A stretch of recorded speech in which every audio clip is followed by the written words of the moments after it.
Hi students, so in this video we are going to talk about geometric sequences and series.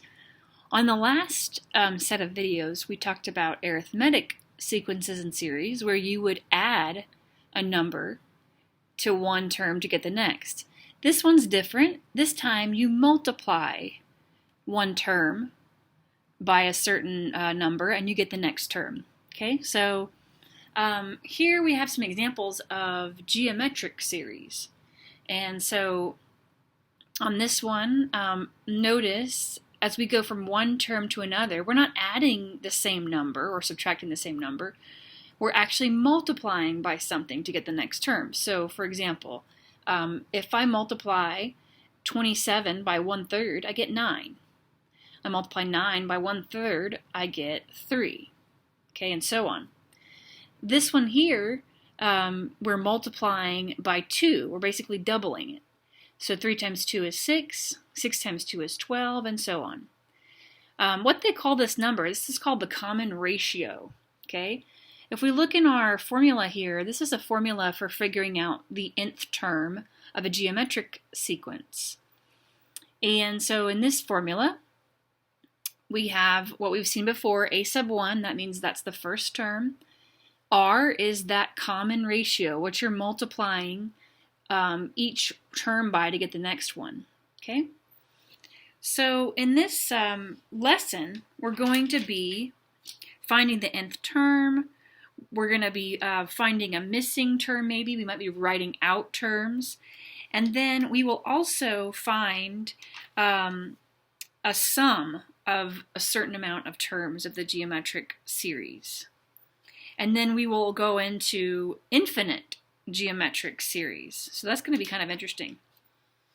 So again, just in this first part of the video, I'm probably just going to go through the first couple of examples using this formula. So example 1. So finding the nth term. So it says here to write a formula for the nth term of the geometric sequence. And so this is kind of nice. In order to write our formula, we look up here, we need the first term, which we have. So a sub 1 is equal to 6. And then we need to know the common ratio. We need to know what we're multiplying each one by. And so what you can do is that you can actually look at one term to find R. Look at a term and divide it by the previous term. That is going to give you the common ratio. So that would be 1 over 3. So this is going to be 1/3. And it's kind of like dividing by 3 as well, if you think about it like that. But as far as writing it as a fraction, we can say we're multiplying by 1/3. And so now, really, we have everything we need. So we can just write a sub n equals, remember, this is our first term, so we're going to say 6, because that's the first term. And then when we write R, let's put it in parentheses. We're going to say 1/3. And that's raised to the n minus 1, the power of n minus 1. And so there you have it. That is going to be your formula. And you can also plug in a few of these and just check to make sure they're correct. So for example, the second term, you could say a sub 2. Is that in fact equal to 2? So you can go, okay, 6 and then times 1/3 to the 2 minus 1. 1/3 to the 2 minus 1 is 1/3 to the first power. So this would be 6 times 1/3 to the first power, which is 6 times 1/3, which is definitely 2. So there you have that. Example 2. So in this example, it says again, find the formula for the nth term of the geometric sequence, and it gives us a slightly different sequence here. It's showing alternating signs, which is very interesting. So again, we have a sub 1 equal to 2, that's our first term. And then if we do what I said before, to find R, take maybe the second term, okay, and divide it by the previous term, by the first term. And look, your ratio is actually a negative this time, negative 1/2. So now, again, we have everything we need. We're going to say a sub n equals 2, and then we're going to put a negative 1/2 in parentheses and say that's raised to the n minus 1. And again, you can check this to make sure that's right. The third example is writing the terms of a sequence. So they give you the formula, and then they ask you to write the first 5 terms. So what you would do is say, okay, we're going to do a sub 1, a sub 2, a sub 3, a sub 4, and a sub 5.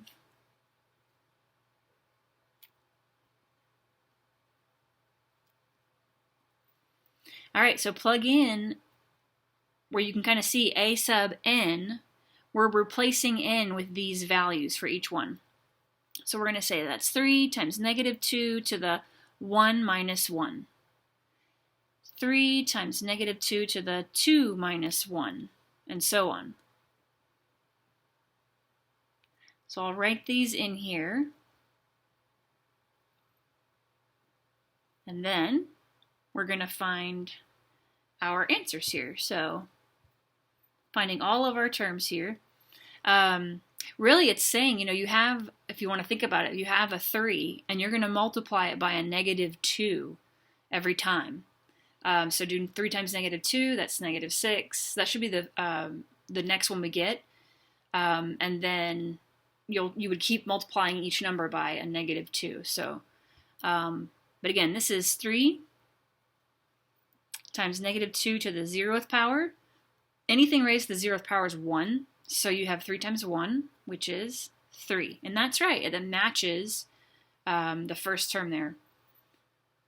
3 times negative 2 to the first power, because 2 minus 1 is 1.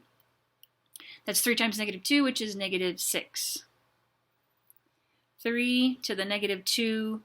3 minus 1 is 2. So this is negative 2 squared, which is 4. 4 times 3, 12. And then we're going to do this one. Negative 2 to the 3rd power is negative 8. Negative 8 times 3 is negative 24. And the very last one, we've got negative 2 to the 4th power. That is positive 16. 16 times 3 is 48. So that is how you find the first 5 terms. The very final example we're going to do from this, on this particular video, is example 4. And on example 4, it says find the missing term. It says find the first term of a geometric sequence. So we're looking for a sub 1, whose fourth term is 8, and whose common ratio is 1/2. And so what we can do here is we can use our formula. So we say a sub n. We're going to write this formula down again. And we can plug in what we have. We have the fourth term, so we know n is equal to 4. So in this thing, we say n is equal to 4. We have that term, a sub 4, is 8, so we can say 8 equals. We're looking for a sub 1, so we just write a sub 1. R is equal to 1/2, so I can put parentheses 1/2. And then again, this was the fourth term, so n equals 4, so we're going to say that is 4 minus 1. And then from here, we'll just solve this. So this is 8 equal to a sub 1. And then this is 1/2 to the 3rd power. Now 1/2 to the 3rd power, remember 2 to the 3rd power is 8. So 1/2 to the 3rd power is 1/8. So we're going to say 8 equals a times 1/8. And then in order to get a sub 1 by itself, multiply both sides by 8 to undo the 1/8, right? and then you'll end up with 64 equals a sub 1. And that's what we're looking for. Now, they could then ask us to find something else. So, just to go a step further, what if they asked us to find, let's say instead of the fourth term, let's say they ask us to find, another term. You could actually, instead of multiplying it over and over and over, you could actually plug in, okay, now that we have a sub 1, we can say that our formula is now 64 and then times 1/2 to the n minus 1, and now we can find any term. So we could plug in, let's say 16, like I said, a sub 16, for example. You could do 64 1/2 to the 16 minus 1, and then you could put that in your calculator and figure it out. Now that would be a really small number, but again, you can use it to find any other term. So I hope this was helpful, and then on the next video we'll be talking about finite geometric series and talking about sums of those and the infinite geometric series.